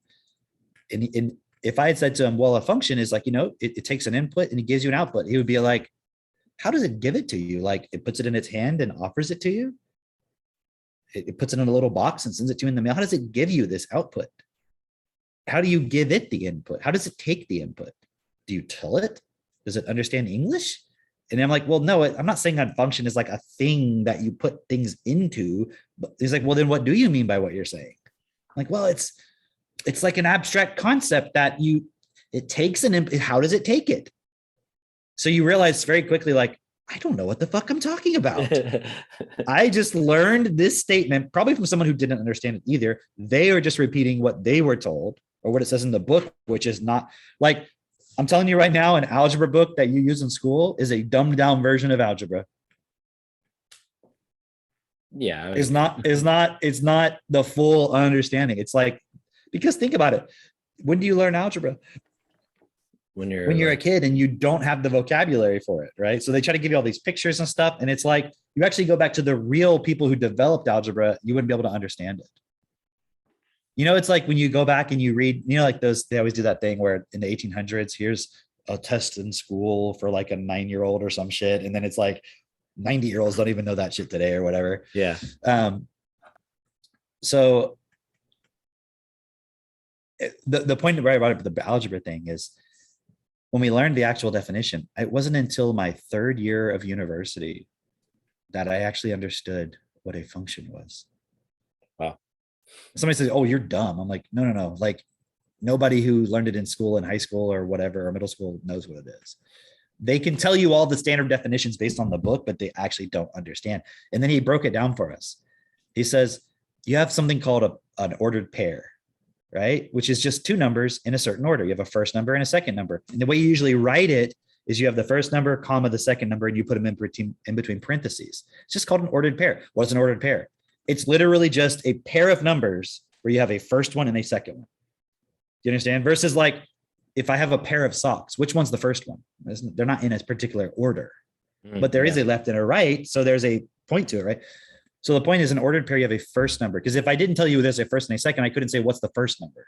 It's just 2 random numbers. You understand? Yeah. So it's called an ordered pair.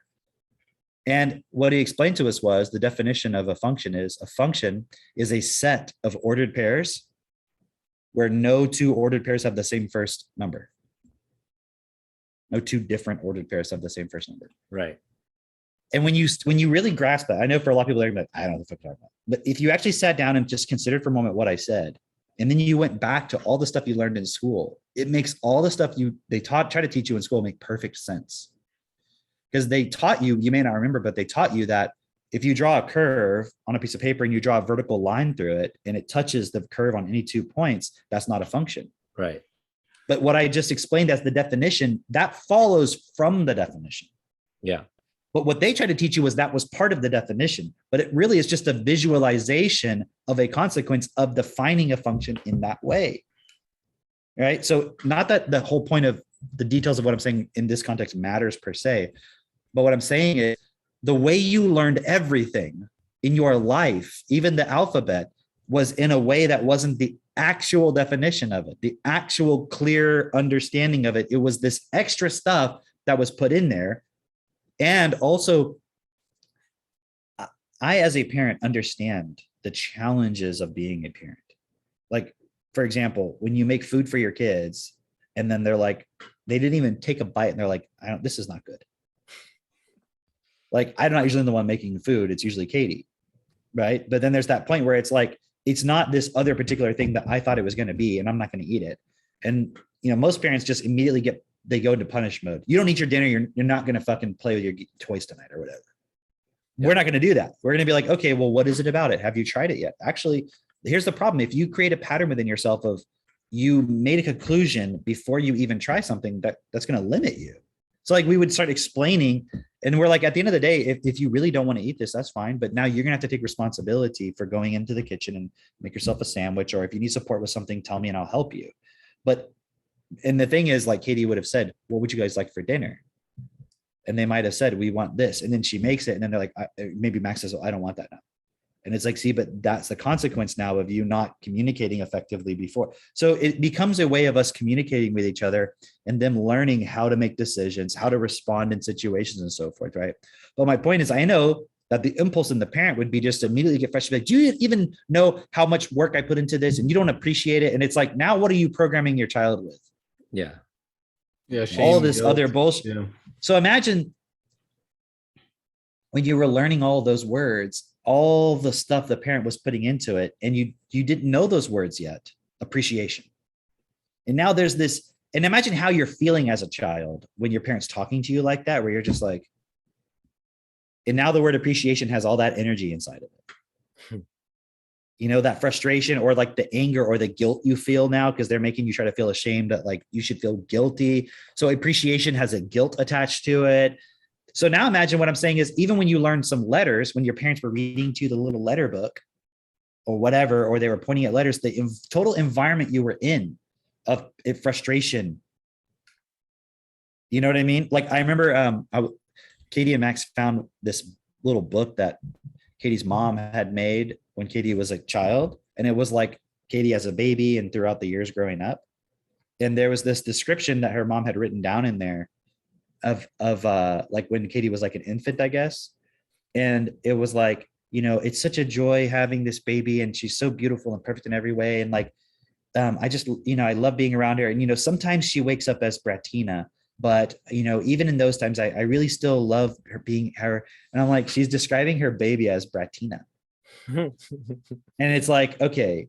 And I was explaining to them what she meant by that and all this, right? And it's like, so imagine what the parent's feeling actually in those moments when that's occurring. And then this is the time when you're learning the letters, some basic words and all. I'm just saying, can you take the whole context of how that was feeling and all the energy and all that stuff and frustration and all that, and then just imagine it being like compressed down into those letters so that every time you're reading any words, any sentences, when you're speaking, when you're trying to understand stuff, this base just existence that you had when you were a little baby is like just always running inside of you. And that's where stress, anxiety, low self-esteem, it all comes from, all of that stuff. So now imagine you just get layers and layers of that, you know? So by the time you're 7 or 8 years old, it's just like, you know, I look at a lot of kids I've seen that are even homeschooled, and the difference between like our kids and theirs, it's amazing. They're just like very like quiet and like, you know, like, I mean, you'll see some exceptions, but the vast majority of them, even the homeschool ones, they're still so suppressed already. You know, and our kids are just like, because like I would think from the homeschool kids, it's weird. Sometimes they're only exposed to whoever is in their home, you know, and then I can imagine if I were homeschooled, I would still have a lot of the same challenges that I had, even though I hated school. You know, because the problems that I had with school didn't really come from school itself. They did come from school, don't get me wrong. But the problems that I had were really like with the relationship that my family had with school and education and all that. So like it's like when you're not at school, is there any difference? Like if you're still being punished. Right. If you're still being held to standards you don't understand, you're being rewarded. So right. It's like people are like, oh, I take my kids out of school, it's gonna be better. But if you didn't actually change that program within yourself, you're just going to homeschool them. Right, exactly. You're literally just repeating the same shit. It's just now you doing it. They are going to have a little bit more sense of like attention and so forth. So I'm not saying there's no benefit, but I'm not here to promote homeschooling. Right. I'm here to promote like self-perfected parenting, like actually taking full self-responsibility. And like, there's so much, you can do so much more with less. Yeah. You know, like you don't need, you need structure, but the structure is more of it's like, it's a stability within the parent, you know? And I mean, thinking about this, all this stuff I'm showing you right now, like, remember we were going through all that and like these numbers and letters and all this stuff, like we never even taught Max how to write. He's not, he would be entering kindergarten this year and he can already do all of this on his own completely. And there was this one day, and you know that point about how the letters I told you have numbers, and if you add them together, he was talking about E plus E is L.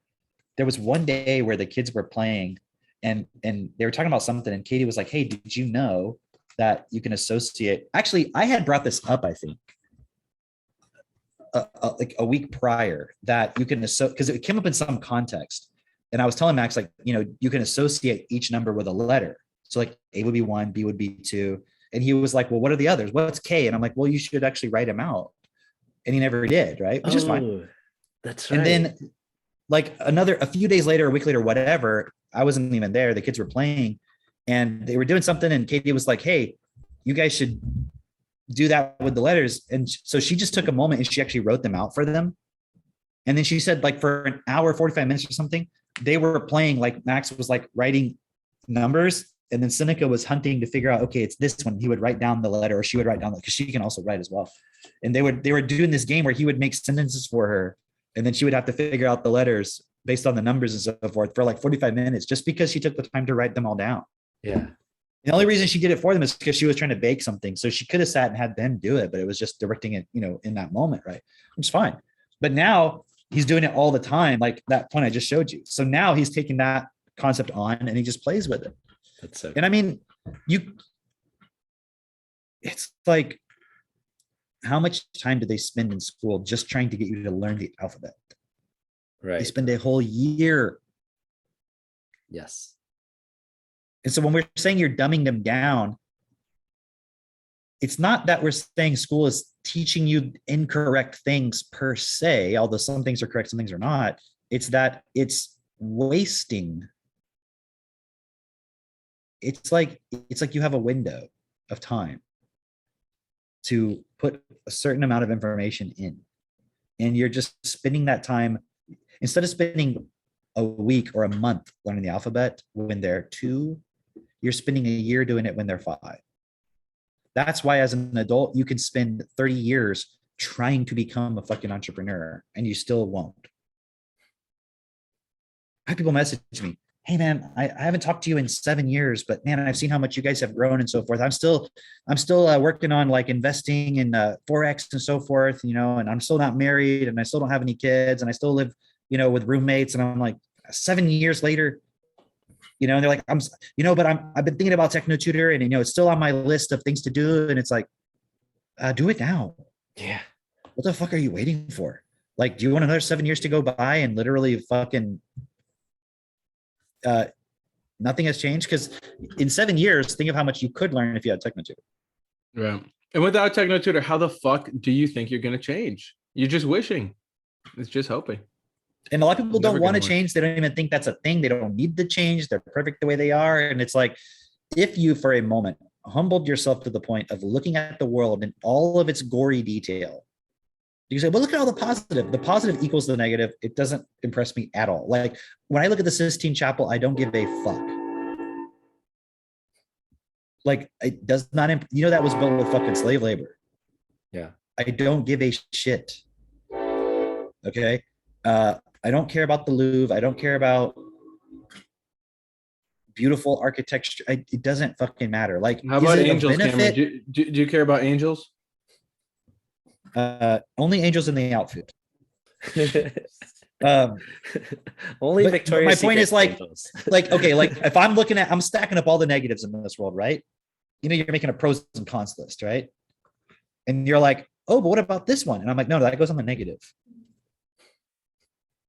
I mean, let me just play. You guys play devil's advocate with me. Tell me a positive thing in this world. Christmas. Right? What is it doing? It's just, we could go to a whole thing. We've talked about Christmas. It's totally just a negative if you understand. Okay. But what about, hold on. What about Christmas? The magic of Christmas. Yeah, the magic of What Christmas. about the magic? What about the magic? Like the joy, like it's just like Disney. Okay. The joy that kids. Okay, well, hold on. The joy, Yeah. meaning what? Like The kid's energy. The kid is smiling and happy and laughing. Yeah, That's what my kid is doing when he's making this. Well, Cameron, my kid can't fucking read. So Hold on. Look, here's what we did yesterday. Hold on. Watch this.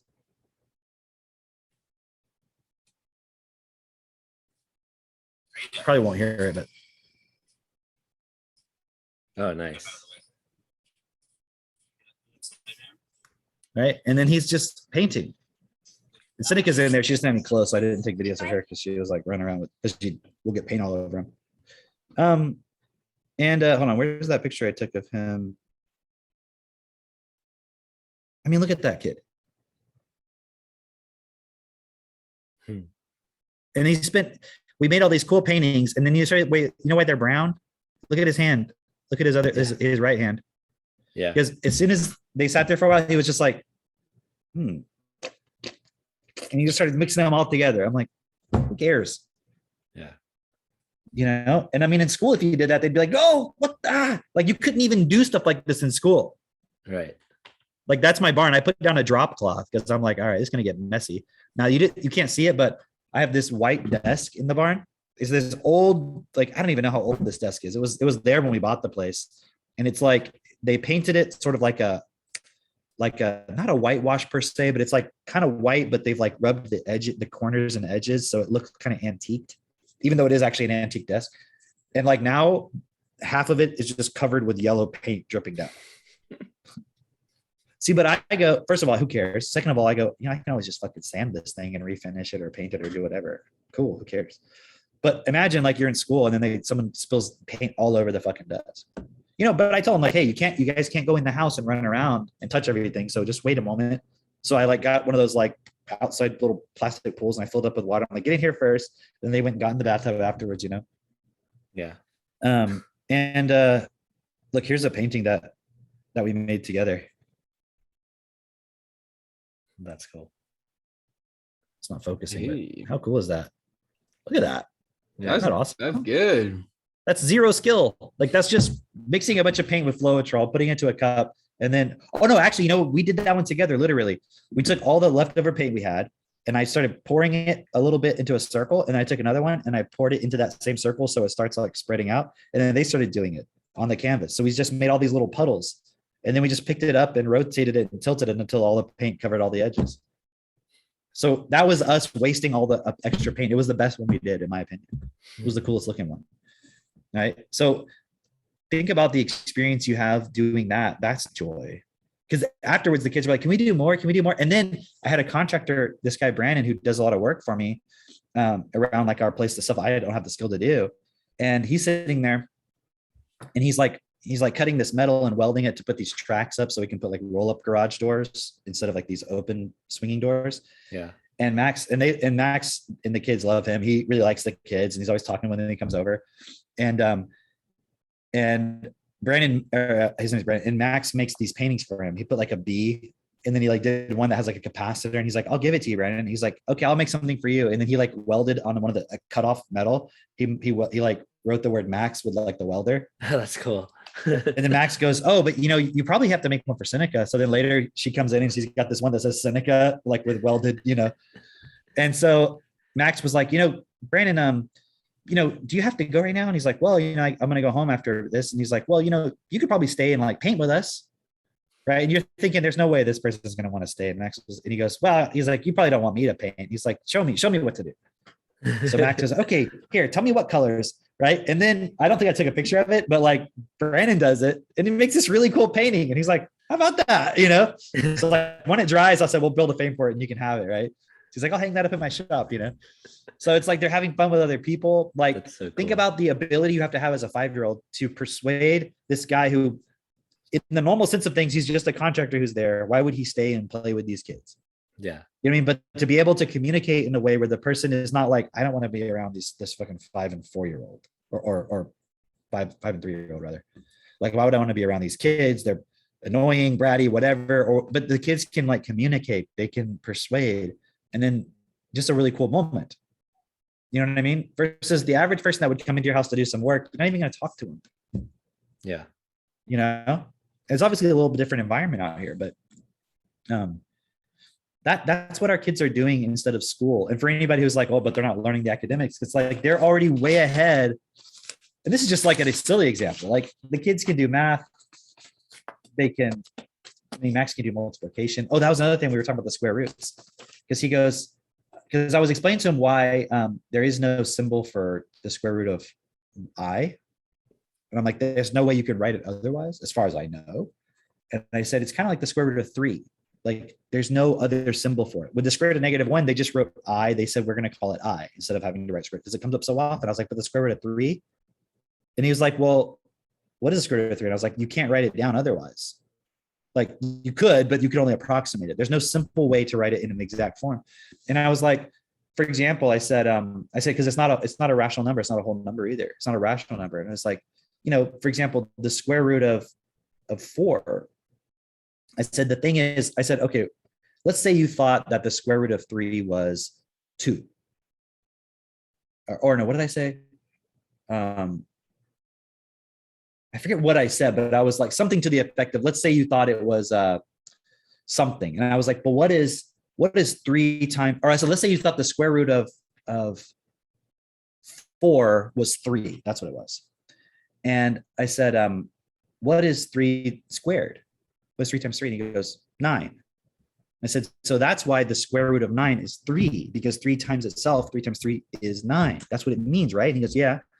And I said, and he goes, oh, so that's why the square root of 4 is 2, because 2 times 2 is 4. That makes sense. So he then came up with that point on his own based on what I had just explained. So he's immediately applying it. So that's at 8 a.m. Like, we're having a little conversation while I'm making some coffee. Max and I are discussing complex numbers, imaginary numbers, real numbers, rational numbers. And I show him this little joke because we're talking about Euler's identity, e to the I pi plus 1 equals 0. And I was showing him that. And I was like, isn't that crazy that e to the I pi power plus 1 is 0? That means e to the I pi power is -1. Just on the surface, you'd be like, how is that even possible? They're all irrational numbers. Well, actually, I is not irrational, but pi and e are irrational numbers. How is that going to be -1? Like, and there's some way you can prove it. And I don't even understand it because I haven't studied it, but I was just showing him it's interesting, right? And there was this little cartoon that had the equation, and they had little speech bubbles. And the pi, because it said e to the pi I, the pi said to the I, he's going, get real. And the I is saying to the pi, be rational, right? And Max is laughing at that, right? He's going, oh, because pi is not a rational number. Yeah. Right. And I is imaginary. It's not real. So he gets the joke. He's 5 years old and he gets that joke. That's so cool. You know?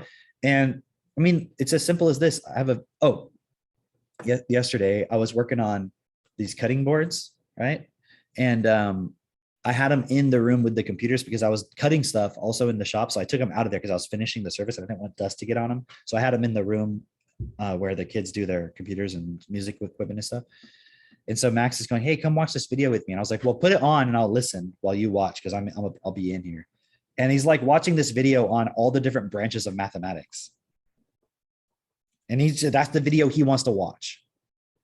You know, and the guy's talking about number theory is, you know, and it is this really cool point where the guy says, some people, you know, think what's the point of studying all this abstract mathematics? He's like, but there will be people who are trying to solve some problem in computer science, like trying to make some program, and they can't figure out how to do it. And then they'll be looking at stuff, and then they'll find some abstract proof in mathematics from like the 1400s or something, or a long time ago, where somebody was just doing the pure mathematics abstract stuff, and they came to some conclusion, and the person solving an actual real computer problem goes, oh, that's the thing I needed. And then they'll figure out the application of it. So 1,000 years ago, they were just doing some abstract game in their mind of like no application.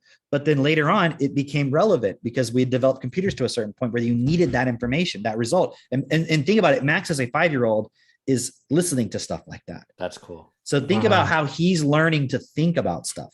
That's like so now he told me, he's like, he goes, I'm not so interested in electronics right now. He said, well, I still like electronics, but right now I'm really more interested in mathematics, Cameron. And I'm like, hey, that's fine. You don't have to only do circuits and stuff right now. You can study all kinds of stuff. And then there'll be a time where he'll go back to it and he'll be doing that stuff. And then he'll go back to doing something else.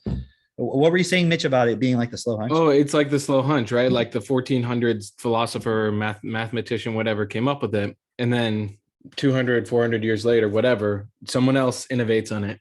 So think with Max and Seneca and all these technotutor kids, it's like we're planting all of these seeds and just building their understanding of the world. And at any given day or moment, they'll be like, oh, we should do this. I just found the perfect fucking analogy for that. Okay. Just to fine tune the point though, I didn't say that they advanced that theory. It was like, imagine you're trying to build a railroad and you're like, I don't know what angle to make the track here. And then you go back to some abstract problem where they were dealing with angles and you're like, oh, that's the solution to this physical problem. You see, because you couldn't figure it out, but you didn't have the right mathematics. You see what I'm saying? So in the computer stuff, they might be trying to solve some computer problem with cryptography, but then they found some number theory that explained how to solve this prime number thing or whatever. And then suddenly that helps them right here because it deals with prime numbers. 2,000 years ago, Jesus, right, was like, you have to love your neighbor as yourself. He was developing these theories that because think about the Roman Empire was the big fucking deal, right? And even though Jesus wasn't in he actually wasn't in the Roman Empire. Like he wasn't in Rome, but he was in a thing that was dominated by the Roman Empire. That's Pontius Pilate, all that stuff, right? So he had this concept that he realized, which was treat your neighbor as yourself. And he had certain basic points. The stuff about cutting off your foreskin or not, who cares? Okay, just don't worry about that part. Okay.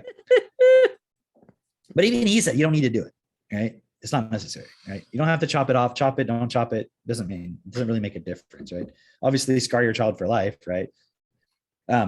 So the point is, though, the specific points where he talked about loving your neighbor as yourself, things like that. Imagine it's like the mathematician, the pure abstract mathematician developing a theory, even though it has no practical application yet. Because back then, was there even a way to bring the average person up to a level of education where they could even conceive of that point and not just be like, no, but I have to compete with my neighbor? Because even today, people are having trouble with that. Like, well, but they're if everybody didn't have jobs, or if everybody had everything they needed, people just be lazy. And it's like, dude, can you not even imagine a world where there's like robots that do all the menial stuff? So basically, you're saying you cannot subconsciously, unconsciously even allow that world. You cannot allow the world where robots do all the menial tasks for us because people would be lazy then. Now think about what the person would, because they're thinking, well, who's going to take out the trash? Who's going to give me McDonald's? Like, so when you're telling people like, hey, all this automation's coming, and they're saying to you, no, people are still going to have to, that's actually what they're arguing for is slaves. They're like, no, they're still going to have to be slaves. We're going to have slaves. Yeah. So now imagine though, we know like the technology is there or it's getting to that point. And what's the missing point is the education level. Because they might say like, oh, it's going to take so long for robots to get to that point. If every parent was fucking educating their kids like we are, by the time they're 12, they will fucking understand. Imagine like you were saying, what was it? Edison's first, like, when by the time he was 12, he had a paper route. Yeah. Delivering Dude, civil war. by the time all of our kids are 12, they're going to have their own fucking robotics company. Yeah. Right. Do you know what I mean? Like, it's going to be a whole nother fucking thing because people don't use newspapers anymore. They'll have their own social media platforms. Who knows what the hell they're going to have, And so if you have a generation of kids who are educated at an extremely high level, it's a whole nother story. You don't have to have this. So we can actually then implement these concepts that Jesus was talking about, because now it's like the technology is at a point where we're like, oh, remember that thing 2,000 years ago that no one really understood? And they just said like, oh, it's kind of like you just have to like give money to the homeless person or give charity or just be a nice guy or something. No. It actually meant treat your neighbor as yourself, like actually give effective education to everybody, put systems into place that actually treats everyone like you would want your kids to be treated. Yeah. Like you would want your kids to be fed no matter what. Right? That's what this is about. It's about actually because we have the processing ability and the technology now, we can actually take these concepts and implement them. You guys want to wrap it up? I don't know what else we can say today. I mean, no, that was pretty good. Yeah. So if you don't know how technotutor works, it's because you don't have it and you're never going to understand. So you might as well just get it. You might as well just join us. Do the points. Your life will only improve. Okay. The people who are, let's just say the haters and the people who hate us and the people who are jealous and all that stuff, is just because they got to the limits and they stopped doing the process. And now their whole life, they've just been consumed with what is technotutor up to? What is self-perfected up to? We got to stop these guys. Like, okay, why don't you go stop the Great Reset? Okay. Why don't you put your energy on something that actually fucking matters? That's actually, you know what I mean? Like that is actually here to hurt people. All we're here to do is say, people, you can educate children way more effectively, whether you have kids or not.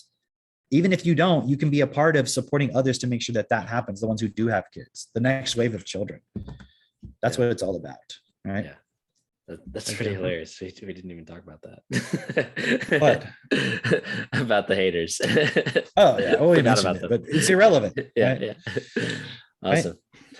Well, cool. We'll see you guys next week. See you next time. Bye. See you.